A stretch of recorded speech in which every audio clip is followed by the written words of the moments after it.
বৃন্দাবনে এক বাবাজির কথা মনে পড়ল। এরা কি চরিত্র জানি না, কিভাবে ভগবানকে রাধা রানীকে সর্বস্ব অর্পণ করেছেন অনুরাগে, বসে বসে জপ করেন। আর সন্ধ্যার আধার নামে ওই জপ থেকে বাইরে এসে একটা বড় খাল আছে, সেই খালটা পার হয়ে এপারে ব্রজবাসীদের দুয়ারে গিয়ে দুটো রুটি সবজি মাদুকরি করে এনে পান। কি বলবো আপনাদের, একদিন ওই খাল পেরিয়ে ভয়ে ভীত সন্ত্রস্ত হয়ে যায়, বড় বড় সর্প বিষাক্ত বাবাজির পায়ে দংশন করেছে। যেই দংশন করেছে পাটা ফুলে গেল সাথে সাথে। আচ্ছা, ডাক্তারের কাছে যাবে না উনি? উনি বিষ নিষ্ক্রিয়া করার জন্য যাবে না? উনি কুটিরে ফিরে এসে মালা জপ করে হাতে বলছেন, তুমি তোমার কাজ করো, আমি আমার কাজ করি। আমি আর কার কাছে যাব? রাধারানীর চরণেই তো সব বিকিয়ে দিয়েছি। আর রাধারানীকে বলছেন না, রাধারানীকে একদমও বলছেন না তুমি তোমার কাজ করো, খবরদার এই লীলা আপনি আবার করতে যাবেন না। তুমি তোমার কাজ করো, আমি আমার কাজ করো, ও আমাদের মানাবে না। ওরা সর্বস্ব ভগবানকে দিয়ে দিয়েছে।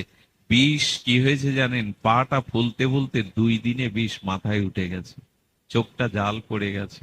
ওনার এক বান্ধব ছিল, তিনিও সারাদিন বসে বসে রাধারানীর চরণ চিন্তা হরিনামে রত থাকতেন। সন্ধ্যাবেলায় দুই বন্ধু একবার দেখে যেত দুইজনকে, বললো কালও এলো না, কি হয়েছে? সন্ধ্যার আধার হতে হতেই বন্ধু খাল পার হয়ে এসে দেখে সমস্ত পা ফোলা, চোখ টোক গুলো যেন জাল পড়ে গেছে। কি হয়েছিল? ইশারায় বললেন সর্প দংশন করেছে। তো কোনো উপায় করনি? বললেন উপায় কি করব, যার চরণে সব সঁপে দিয়েছি, এটা যদি প্রারব্ধ থাকে তিনি চরণে নিয়ে নেন তো নেবেন, আমার কি করার আছে। যেই বলল বিষ আর থাকবে না। যাকে কামড়েছে সে বলছে বিষ আর থাকবে না। কেন জানো? আমি যে তোমার মতো সাধুকে দর্শন করেছি। বলেই লুটিয়ে পড়ে ওনার পাদ ধুলোটা উনি মাথায় নিয়ে নিলেন। যেই নিয়ে নিলেন, গল্প শোনাতেও আসিনি এখানে, সঙ্গে সঙ্গে বিষ নেমে গেল। এদের আস্থা, এদের বিশ্বাস, রাধারানীর চরণে সমর্পণ, এরা ওই জগতে। ওটা আপনার আমার অনুকরণীয় নয়, খবরদার এইসব অনুকরণ করতে যাবেন না। এগুলো অনুকরণ, দেখুন, রাম ভগবান লক্ষণের শক্তিশালের জন্য সুসেন বৈদ্যকে ডেকে বিশল্যকরণী হনুমানের দ্বারা ঔষধ আনতে পাঠালেন। রাম যদি এটা না করতেন তাহলে ওই রামের দোহাই দিয়ে আমরাও ভাই ওইভাবে করে থাকলে বলতাম ওষুধের দরকার নেই, রাম রাম করো। কিন্তু ভগবান, তিনি বুদ্ধি সত্তম, তিনি জ্ঞানীর প্রকাশ, তিনি জানিয়ে গেলেন মানুষের চেষ্টা করতে হবে। কিন্তু এদের চরিত্র বড় আলাদা। মীরাকে দংশনের জন্য তো সর্প দেয়া হলো, যে সর্পকে মালা ভেবে ফুলের ডালিতে তুলতে যাবে, সবল খেয়ে মরবে। রানার উদ্দেশ্য এই। ভগবান দেখলেন যে যে সর্বস্ব সঁপে দিয়েছে, জগৎময় তার গিরিধারীকে ছাড়া দেখে না, সাপ ধরতে গিয়ে মীরা মালাই ধরল। কি হয় না বলুন তো? ভেতরে শুদ্ধতা এলে, ভেতরে প্রেম ভক্তি এলে, আমার একটা জিনিস বলি, খুব সাধারণ কথা, আমার মনে হয় আপনাদের কথাটা অত্যৌক্তিক মনে হবে না। 100 বছর আগে ফিরে যান, এত ঔষধপত্র ছিল না। এ তো অনেক প্রাচীন, যারা সৎ কথা বলতো, সৎ চরিত্র নিয়ে বাস করতো, এত শাস্ত্র ঘাটাঘাটি, এত বক্তব্য, এত পাঠ কীর্তন ছিল না। তার কাছে কোনো মা যদি অসহায় মা যদি বাচ্চাটা জ্বর হয়েছে বলে নিয়ে যেত, বিশ্বাস করুন, তুলসী তলার মাটিটা দিয়ে তার কপালে লেপন করার সাথে সাথে জ্বর নেমে যেত। পুরানো দিনের মানুষ এই বিশ্বাস আস্থায় কেন হতো বলতে পারেন? ওদের স্বভাব চরিত্র শুদ্ধ ছিল, ওদের নিষ্ঠা ছিল, ওদের ভিতরে সৎ আচরণ ছিল। আমার মতো এত বক্তব্য, এত শাস্ত্র মহিমা প্রকাশ না করলেও ওদের চরিত্র, ওদের মানসিকতা, ওদের আচার ব্যবহার শুদ্ধ ছিল, সত্য ছিল। সেগুলির দ্বারাই তারা জগতের অনেক কল্যাণ করেছে, অনেক কল্যাণ করেছে। তাই বারবার যে কথাটি বলতে এসছি, জীবনে কৃপা করে শুদ্ধ আচরণশীল হন, তাহলেই আনন্দ, তাহলেই ভক্তিটা আমাদের আসবে। সুধীবৃন্দ, একটি ঘটনা মনে করিয়ে দিই। আহার হর স্বামীসায় আমরা মিথ্যা ছলনা কপটতার আশ্রয় নিচ্ছি। আজ দুপুরে আমারই খুব শ্রদ্ধেয় একজন মাও বলছিলেন, বাবা, মানুষের মধ্যে যদি কপটতা না থাকতো, সে অতি শীঘ্রই কল্যাণ লাভ করতে পারতো, ভগবান পেতে পারত। কথাটা আমাকে অনেকক্ষণ ভাবিয়েছিল। সত্যই তো, কপটতাটি কপট বন্ধ করে দেয়। দরজা যদি ভেতর থেকে খিল দিয়ে দেন, বাইরে থেকে আর কেউ ঢুকতে পারে না। গোবিন্দ বলছেন, যা হৃদয়ে কপটতা আছে তা হৃদয়ে আমি ঢুকতে চেষ্টা করলেও পারি না। তো কপট বন্ধ করা। সরল না হলে কি ভগবান পাওয়া যায়? সুন্দর হৃদয় না হলে কি ভগবান পাওয়া যায়? যাবতীয় ছল ছাতুরি কপটতা মিথ্যা লোক ঠাকানো কুব্যবহার কাম ক্রোধ হৃদয়ে ভরা, তো আমাদের চরিত্র কি করে আনন্দিত হবে? আমাদের মন কি করে শুদ্ধ হবে? আপনাদের মনে আছে মহাভারত একটা দৃষ্টান্ত দিয়েছে, যুধিষ্ঠির মহারাজ শ্রীকৃষ্ণের বলা একটা মিথ্যা কথা বলতে হলো, তাই না? একটা মিথ্যা কথা বলতে হলো না? অশ্বতমা হত ইতি। আচ্ছা, কথাটা কে বলতে বলছেন? যুদ্ধক্ষেত্রে ন্যায় নীতি চলে না। যুদ্ধক্ষেত্রে শত্রুকে যেভাবে হোক পরাভূত করতে হবে। হাতে বন্দুক নিয়ে নীতি ধর্ম আওড়াবেন? শত্রুকে পরাজয় করে দেশ রক্ষা করুন, ধর্মকে রক্ষা করুন। যুদ্ধে ন্যায় নীতির সবসময় নিয়ম নীতি থাকে না। যুধিষ্ঠির মহারাজকে বললেন, এই ছাড়া গুরু দ্রোণাচার্যকে বধ করা? আমি বলছি তুমি মিথ্যা বলো। দ্রোণাচার্যের কাছে কে বলল অশ্বত্থামা হত? এটা কৃষ্ণের মুখ দিয়ে একবার শুনতে পেয়েছি। অশ্বত্থামা হেসে বললেন, কৃষ্ণ, দ্রোণাচার্য হেসে বললেন, কৃষ্ণ ভগবানই আমি জানি, কিন্তু আমি ভগবানের কথাও বিশ্বাস করি না। একজনকে বিশ্বাস করি, যদি যুধিষ্ঠির কথাটা বলে। চিন্তা করতে পারে একজন সত্যবাদী মানুষের মহিমা কত উচ্চতায়। দ্রোণাচার্যকে যদি প্রশ্ন করেন, তো কৃষ্ণের কথায় আপনি সত্য মনে করতে পারছেন না, যুধিষ্ঠিরের কথায় কেন? তো বললেন, কৃষ্ণ অনেকবার প্রতিজ্ঞা করেও রাখতে পারিনি। এই কুরুক্ষেত্রে যুদ্ধ করবে না বললো, অথচ সে অস্ত্র ধরল।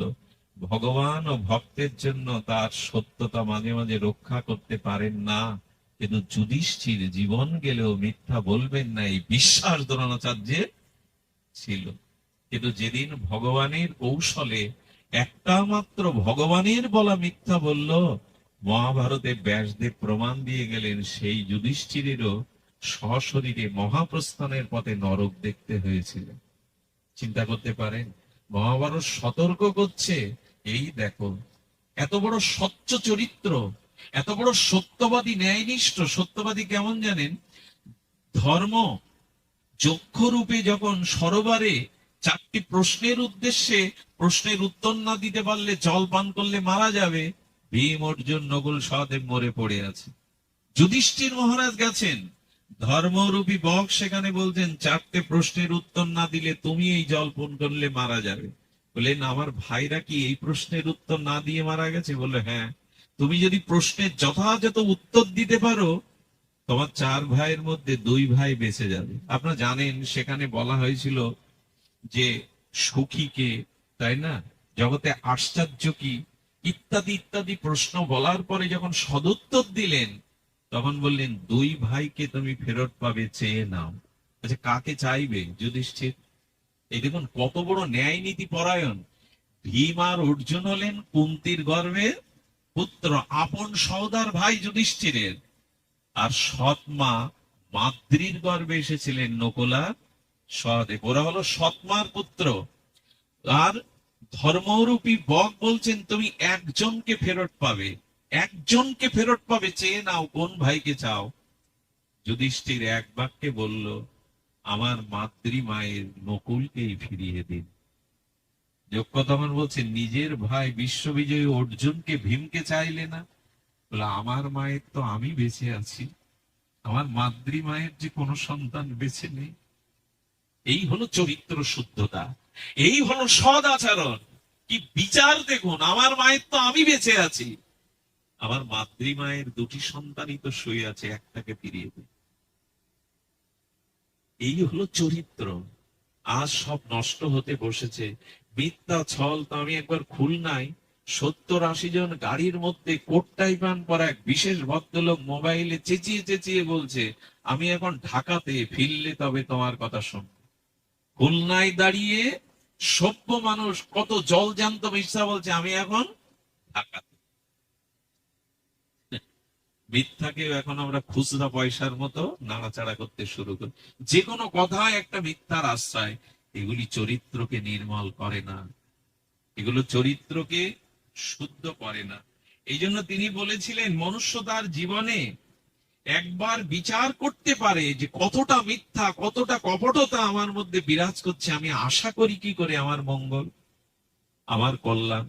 তাই আপনাদের কাছে নিবেদন করি, আজ মনে করেছিলাম বড় ক্লান্ত, হরিকথা অল্প বলেই পাঠ বিশ্রাম দেব, তবু আপনাদের সামনে দেখলে, আপনাদের মতো ভক্তকে দেখলে মনটা হরিকথা থেকে নামতে চায় না, সব ক্লান্তি যেন কোথায় চলে যায়।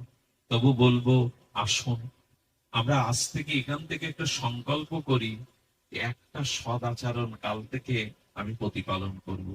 একটা অন্তত ভগবত সান্নিধ্যের কোন আচরণ আমার জীবনে ফিরে আসুক। একটি ভাগবত আসর থেকে একজন প্রবক্তা শাস্ত্রের, ভাগবতের, গীতার একটা তত্ত্ব উপদেশও যদি আমরা গ্রহণ করতে পারি, একটি ধর্ম উপদেশ মানুষের চরিত্রকে বদলে দিতে পারে। একটি আদর্শকে আঁকড়ে ধরলে, একটা মহাজনের বাণী আচরণ করলে আপনার জীবন আমূল পরিবর্তন আসবে। একটা উপদেশ পালন করুন, একটা, বহু আমরা পারবো না। শাস্ত্রের যথাযথ আচরণ আমাদের মধ্যে প্রস্ফুটিত হবে না, একটা অন্তত গ্রহণ করুন। দয়া করে, কৃপা করে একটা সদাচার, একটি সৎ আচরণ, একটি ভজন অন্তত আপনি দয়া করে গ্রহণ করুন। আপনার জীবন আমূল পরিবর্তন আসবে, শুদ্ধতা আসবে। সবশেষে এইটুকু বলবো, আমাদের সেই বৃন্দাবনের সেই বুড়িমার কথা। বুড়িমা আর কিছু নয়, তিনি সুখিয়া মালিনী দেবী। লীলাটি বড় আমাকে স্পর্শ করে, আপনাদের একটু জানানোর অভিপ্রায়, অভিলাষ, ইচ্ছা যাচ্ছে, লোভও যাচ্ছে। এই সুখিয়া মালিনী, তার স্বামী অথর্ব রোগগ্রস্ত। সংসারে আয়ের বলতে এই সুখিয়া মালিনী ছাড়া আর কেউ নেই।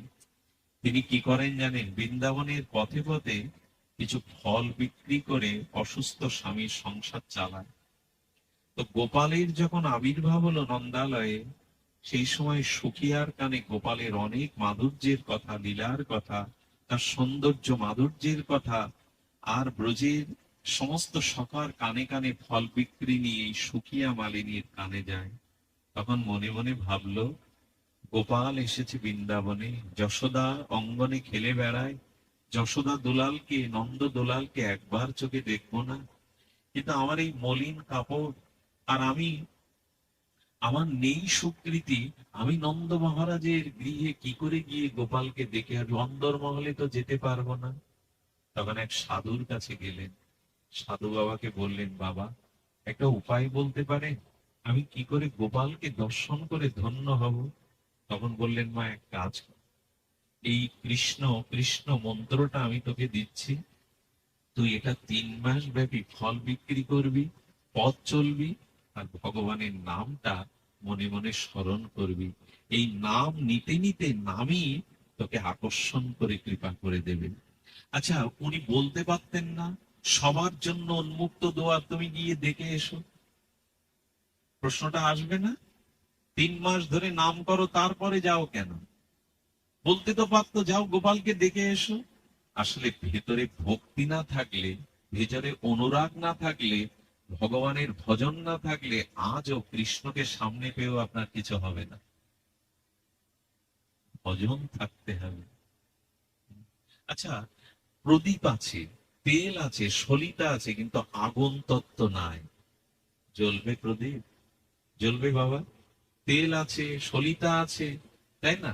পাত্র আছে, প্রদীপ, কিন্তু অগ্নির ঘষাটা তো লাগবে, অগ্নি কণাটা তো লাগবে জ্বালাতে।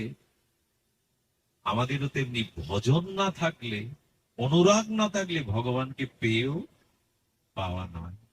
এই জন্য সাধু পদ বলে দিল, 3 মাস ধরে হরিনাম করতে করতে ভগবানের প্রতি তোমার অনুরাগ জন্মাবে, ভগবানের প্রতি তোমার পিপাসা জাগবে, উৎকণ্ঠা জাগবে, তখনই গোপালকে দর্শন করে তুমি ধন্য হতে পারবে। সাধুরা তো মার্গ দেখিয়ে দেয়, ভজন দেখিয়ে দেয়। দেখুন, যাদের ভজনে রুচি এসেছে, আনন্দ এসেছে, ভগবানের থেকে ভজনে আরো বেশি আনন্দ পায় তারা।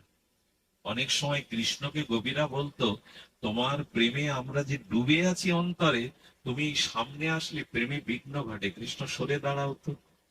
এ কথা কেউ বলে? গোপীরা বলতো, কৃষ্ণ আমি তোমার প্রেমে অনুরাগে যেটা হৃদয়ে মজে আছি, ধ্যানের নেত্রে তোমার লীলা, তোমার আনন্দ মাধুর্য আস্বাদন করছি, সামনে এসে দাঁড়ালে বিঘ্ন হয়, সরে দাঁড়ান। আরে বাবা, ভগবানকেও পর্যন্ত সরে যেতে বলে হৃদয়ের ওই প্রেম আস্বাদনের জন্য। গোপী ধ্যান করছে বৃন্দাবনের যমুনা পুলিনে, নারদ গিয়ে বলছে, জয় রাধা মাধব, জয় রাধা মাধব। গোপী চোখ খোলার পরে বলছে, গোপী তোমরা তো ধ্যান, পূজা, পার্বণ এইসব জানো না, এখন ধ্যান করছো কেন? বলে, গোবিন্দকে হৃদয় থেকে তাড়াবো বলে। আরে এই কথা কোথাও লেখা আছে? কোন শাস্ত্রে এরকম বলেছে যে অনেক যুগ যুগান্তর ভগবানকে ধ্যানের দ্বারা পেতে চেষ্টা করছে সাধু মহাত্মা ঋষিগণ, আর কবি বলছে গোবিন্দকে হৃদয়ে তাড়াবো, এই জন্য ধ্যান করছি? তো বললেন, তাড়াতে পেরেছো? বলে, চোখ বন্ধ করে ধ্যান করতে গিয়ে আরো বেশি করে তার প্রতিচ্ছবিটা ফুটে উঠছে। চোখ বন্ধ করলেই হৃদয়েরও তারও ভেসে উঠছে, তবু চেষ্টা করছি, তাড়াবে কেন? নারদ তখন বলছেন, গোবিন্দকে কে হৃদয় কেউ তাড়ায়? তাড়াতে চাচ্ছ কেন? বলেন, ও যদি হৃদয়ে থাকে আমার সংসার করা হবে না, আমি সংসার করতেও পারবো না। বলে, কিরকম? বলে, জানো, সকালবেলা আমি গাভী দহন করতে পাঠিয়েছিল শাশুড়ি মা, আমি গাভীর বাট থেকে যখন দুগ্ধ দহন করছি, কৃষ্ণ পাশে এসে, ওই যে কৃষ্ণ চিন্তা সব সময়, তো কৃষ্ণের বাল গোপালের রূপ এসে বলছে, ও গোপী, আরে যশোদা কাল রাত্রে আমাকে খেতে দেয়নি, বড় ক্ষুধা, দাও না একটু দুধ খেতে দাও না। বলে, দুধ কি করে যাব পাত্র? বলে, পাত্র তোমার গাল, তুমি ওই বাটটা বালতির দিকে না টেনে আমার গালের দিকে সোজা করে টানো, আমি হা করে দিচ্ছি। আচ্ছা, ওইভাবে যখন মা, গোপী মা দুধ টানছে, ওখানে আসলেই তো ও দেখছে লীলাস্পতিদের ধ্যানে দেখছে গোপাল। শাশুড়ি এসে ধাক্কা দিয়ে বলছে, বাহ, হ্যাঁ, পাত্র থাকতে দুধ পাত্রে নয়, কোথায় মাটিতে ফেলে ফেলে টেনে ফেলে দিচ্ছ, হ্যাঁ, আরে ভূত লেগেছে, এই গালি দিল।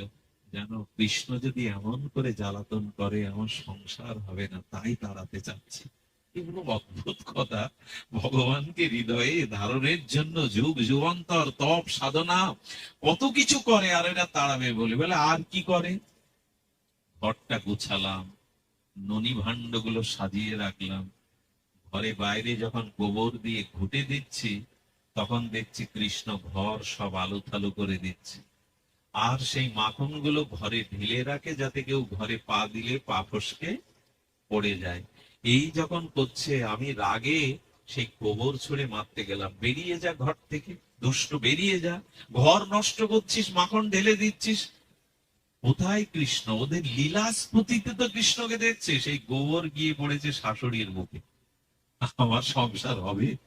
আমাকে রাখবে সংসারে? কত গালি দিল, বেরিয়ে যাও উন্মাদিনী, পাগল কোথাকার। বলতো, কৃষ্ণ হৃদয়ে থাকলে সংসার হবে? কি গোপীদের ভাবনা গো। হ্যাঁ, সংসার করতে আমায় ও দেবে না। সংসার করতে, জানো, বাড়িতে আত্মীয় স্বজন এসে শাশুড়ি বললে, ভুল তো তোমার সব কাজে, ঘাড়ে কোন ভূত লাগে আমি জানি না, রান্নাটা অন্তত ভালো করে করো। আমি রান্না করতে গিয়ে পরমান্নে লবণ দিয়ে বসি, আর আমি মাল পোয়াতে চিনি না দিয়ে লবণ দেই। মাঝে মাঝে কড়াইতে জল ঢালতে গিয়ে আমি জ্বলন্ত কাঠে জল ঢেলে দিয়ে আমার রান্না করা হয়।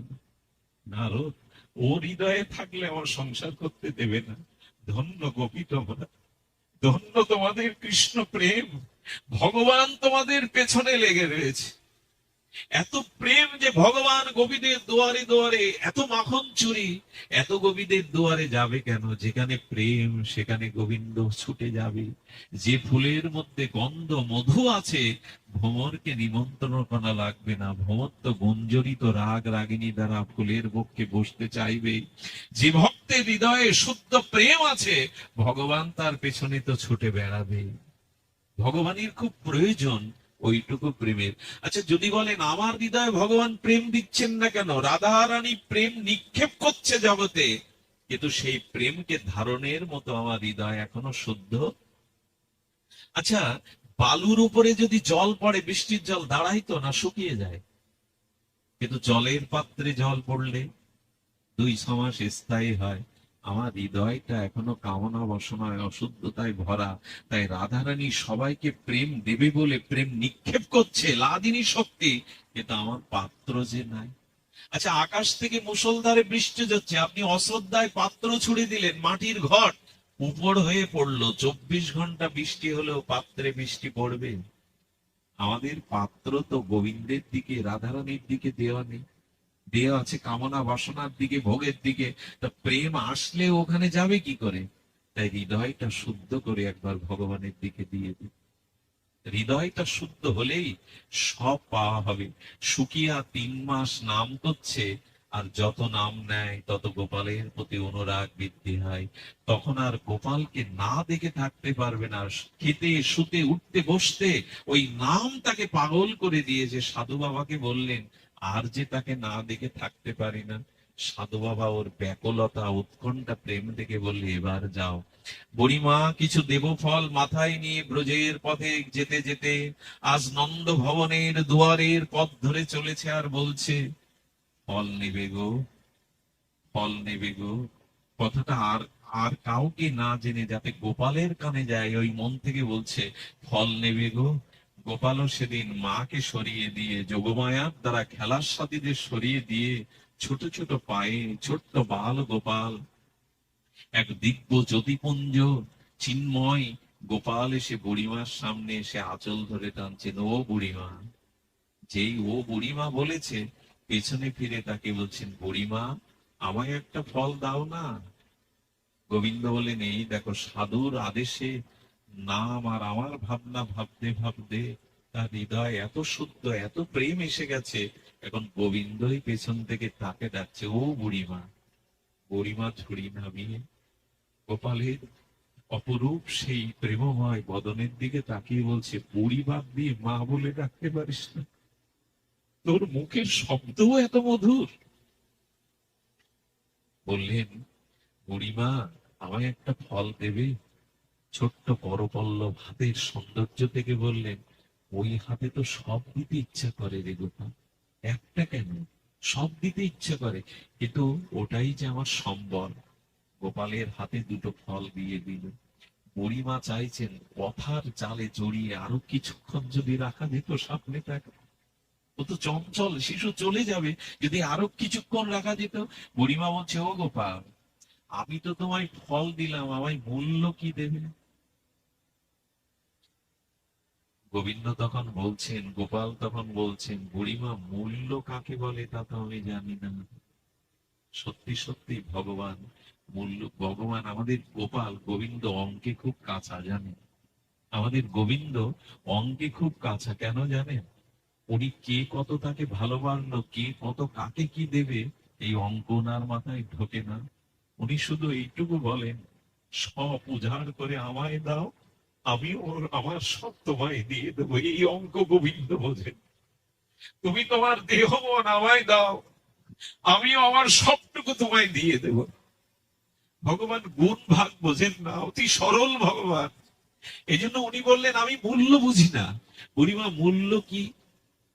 বুড়িমা বললেন, কারো কিছু নিতে গেলে তাকে কিছু, ও আচ্ছা, তো তুমি মূল্য চাইছো কেন? ব্রজের কেউ তো আমাকে সব দেয়, ননি দেয়, মাখন দেয়, আমাকে নাড়ু দেয়, কেউ তো আমার কাছে মূল্য চায় না, তুমি চাইছো কেন? বুড়িমা তখন ঢোকে গিয়ে বললেন, সত্যি সত্যি তোকে কিছু দিয়ে তো মূল্য চেপে নেই। ভগবানকে ভালো সব জানাবেন না, উনি আপনার ভালোটা বোঝেন। ভালো বোঝেন বলে মার গর্ভে আমি আগে থেকে মায়ের স্তনে দুধ দিয়ে দিয়েছি। উনি কম বোঝেন আমার কি দরকার? মায়ের দুগ্ধটা রক্তের মধ্যে 6 মাস 3 মাস আগে দিয়ে দিয়েছেন, উনি বোঝেন না আমার কি প্রয়োজন? ভগবানের কাছে ভালোবাসা দিয়ে কিছু চাইতে যাবেন না, বিনিময় মূল্য দিয়ে কিছু। ভগবানকে ভালোবাসতে হবে নিঃস্বার্থ ভাবে। বুড়িমা বলল, আমি ঠকে গেছি গোপাল, সবাই তোকে নিঃস্বার্থ ভাবে দেয়, আমি কেন মূল্য চাইলাম? তো তুমি চেয়েছো যখন কিছু পাবে, কারণ কেউ কিছু চাইলে আমি তাকে না দিয়ে থাকতে পারি না। তারাও বুড়িমা বললেন, আরে উনি কি করেছেন জানেন? যশোদা কিছুটা ধান শুকাতে দিয়েছিল, আর ওইখানেই গোপালকে বসিয়েছিল ওই লাঠি নিয়ে পাখি তাড়াবে। আরে, বিশ্ব ব্রহ্মাণ্ডের ভগবানকে যশোদা ধান ছুকি দেওয়ার জন্য! বলিহারি মা, তোমার ভাগ্য, কি প্রেম দিয়েছো গোপালকে! সে ধান শুকানোর পাখি রক্ষা করছে। ওই ধান থেকে এক মুঠো এনে না বুড়িমা ঝুড়িতে দিতে গিয়ে আঙুলের ফাঁক দিয়ে অনেকগুলো পড়ে গেল। যেগুলো ছিল, বললো, বুড়িমা এই তোমায় দিয়ে দিলাম। বুড়িমা হাসছে আর বলছে, এই 4-5টা ছোট হাতের ধানে কি আর আমার কিছু হবে রে গোপাল? তবু দিয়েছে, এটাই সন্তুষ্ট। বুড়িমাকে তখন বলছেন, ফল যে আমার হাতে দিয়েছো আমি তো এভাবে নেই না। এই দেখুন, এবার গোবিন্দই মজে গেছে। গোবিন্দ তখন বলছেন, আমাকে কেউ হাতে দেয় না। বলে, কি করে দেয়? বলে, আমার মুখে তুলে দেয় সবাই। চোখে জল এসে গেছে সুকিয়া মালিনী। বলে, আমার এই হাতে নোংরা রে গোপাল, এরকম ভাগ্য করে তো জন্মায়নি যে তোর মুখে তুলে দেব। বলে, আমাকে তো সবাই মুখেই দেয়। যেই সাহস করে কাঁপতে কাঁপতে হাতটা মুখের কাছে ফল নিয়ে গেছে, বলে, তুমি আসলে বোঝো না, এভাবে দাঁড়িয়ে কি খাওয়া যায়? সবাই তো আমাকে কোলে বসিয়ে খাওয়ায়। একটু ভালোবাসা তাকে দিন না, তিনি আপনার কাছে আসতে চাইবেন। ওনার স্বভাবটাই ওই। একটু তাকে প্রেম দিন, একটু অনুরাগ দিন, একটু ভালোবাসা দিন, উনি আপনাকে গ্রাস করে নেবে। বুড়িমা, আমাকে সবাই কোলে বসিয়ে আদর করে খাওয়ায়। বুড়িমা কাঁদছে আর বলছে, এত করুণা তোর, এত কৃপা তোর, এই ময়লা বসনে পড়লে তোর শ্রীঅঙ্গে যে ময়লা লাগবে, এসব কি আর বোঝে? প্রেম ভক্তি যার হৃদয়ে আছে, বাইরে কি তাকে বোঝা যায় গো? এর মধ্যে এমন কোন ব্যক্তি আছে যাকে দেখলে হয়তো বাইরে শ্রদ্ধা হবে না, কিন্তু তার মনের মধ্যে লুকিয়ে আছে ভগবানের প্রেম। এই জন্য কাউকে উপেক্ষা করতে নেই। কে কে রূপে কি ভক্তি নিয়ে হৃদয়ে আছে, কাউকে উপেক্ষা করতে নেই। উপেক্ষা করা উচিত নয়। শুধু পোশাকটাই সাধুর হলে যে সাধু হবে এমন নয়। হৃদয় যার নির্মল শুদ্ধ, চরিত্র যার শুদ্ধ, তাকে দেখেই ভগবান বিবশ হয়। বুড়িমা নিজে হাতে ফল খাওয়ালেন। প্রেমানন্দে বুড়িমা যেন জগৎ ভুলে গেছে। এ জগতে তার আর চাওয়া পাওয়া নেই। থাকে গোবিন্দকে হাতে করে সেবা করাতে পারলে আর কিছু বাকি থাকে? তার জীবন পূর্ণ থেকে পূর্ণতর তম হয়ে গেছে। বুড়িমা সেই ঝুড়ি নিয়ে ফিরতে ফিরতে কিছু দূর এসে বাড়িতে এসে দেখে ঝুড়ি আর বইতে পারছে না। ঝুড়িটা বড় ভারী হয়ে গেছে। বুড়িমা ঝুড়িয়ে দাবি দেখলো, প্রাণগোপাল প্রাণধন গোবিন্দ হাতে করে যে কটা ধান দিয়েছিল, ওগুলো ধান নয়, ঝুড়ি ভর্তি মোহরে রূপান্তরিত হয়ে গেছে। কাঁদছে আর বুক চাপড়ে বলছে, গোপাল রে, তো ফল দেওয়াতে যদি আমার পাত্র ভরে যায় মোহরে, এখন মনে হচ্ছে আমি ভুল করেছি, ভুলটা সংশোধন দরকার। বুড়িমা ছুটে এসে গোপালকে যেটা বলেছিলেন, আমার বিশ্বকবি রবীন্দ্রনাথ এটা উপলব্ধি করে 4টে লাইন লিখেছিলেন। বুড়িমার কণ্ঠেই শুনুন রবীন্দ্রনাথের অনুভূতিতে। দিলেন যারা আজ ভিখারি রে, তুমি চেয়েছো ভিখারি, তবে তুমি রাজ ভিখারি। দিলেন যা রাজ ভিখারি রে, স্বর্ণ হয়ে এলো ফিরে। তখন কাঁদি চোখের জলে দুটি নয়ন ভরে, দেইনি কেন আমার সকল শূন্য করে। গোপাল, দুটো ফল তোকে দিলে যদি মোহর হয়ে ফিরে আসে, এ জীবনের মন প্রাণ সর্বস্ব কেন তোকে দেইনি গোপাল? আমাদের এইটুকু শুধু বাকি। ভালোবাসাটা স্ত্রীকে দিয়েছি, পুত্রকে দিয়েছি, আত্মীয় স্বজনকে দিয়েছি, অর্থবিত্ত দেহকে দিয়েছি, ওর একটা অংশ একটু ভগবানকে দিই। এই জীবন পূর্ণতা পাবে, এই জীবন ধন্যাতি ধন্য হবে, এই জীবন স্বর্ণ হয়ে ফিরে আসবে। এই জন্য আজকে দেওয়ার জন্ম পেয়েছি। এই মন বুদ্ধি চরিত্র বাক্য চোখ কর্ণ নাসিকা জিহ্বা যা কিছু তুমি দিয়েছো, যেন তোমার প্রসন্নতার জন্য সৎ সুন্দর করে তোমায় নিবেদন করতে পারি। বিশ্বকবির সেই চরণকে স্মরণ করে আজকের পাঠ বিশ্রাম। আমার বলে যা পেয়েছি শুভক্ষণে যবে, আমার বলে যা পেয়েছি শুভক্ষণে যাবে, তোমার করে দিলেন যখন সবই আমার হবে। সব যদি তোমাকে নিবেদন করতে পারি তখনই প্রকৃত সব আমার হবে। আসুন, এই দেহটাই নেই, আমরা চাল দেই, ফল দেই, ধূপকাঠি দেই, ভগবানের কাছে বাতাসা দেই, মিষ্টি দেই, নিজেকে দিয়েছি তো তাকে। আজ দেওয়ার পালা, আমার দেহ মন তোমাকে সমর্পণ করলাম। এই মন্ত্রই বুকে নিয়ে আজ অনুষ্ঠান বিশ্রাম করি। বড় ভালো লাগলো আজকের এই পরিবেশটা, এত সুন্দর শ্রী বিগ্রহের মন্দির যার গৃহে, তার গৃহে ভগবানের আশীর্বাদ, ভগবানের সৌরভ তো থাকবেই। পাঠ করতে গিয়ে আমিও হারিয়ে গিয়েছিলাম।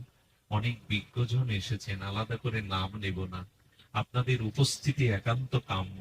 আসুন, এই ভাগবত পরিমণ্ডলে ভগবানকে মাঝখানে রেখে আমরা মিলিত হই।